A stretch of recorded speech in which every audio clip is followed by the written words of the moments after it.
This is still part of the deeper dive into tarot part 2.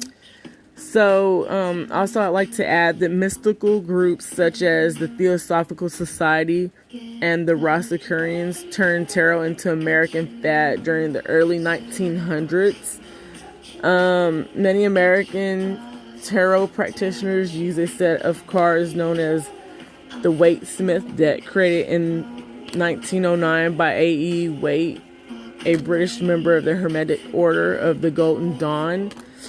And the artist Pamela Coleman Smith. Another popular deck, the Book of Thoth, was developed by magician cum guru Aleister Crowley. Both have become de rigueur accessories for modern fortune tellers.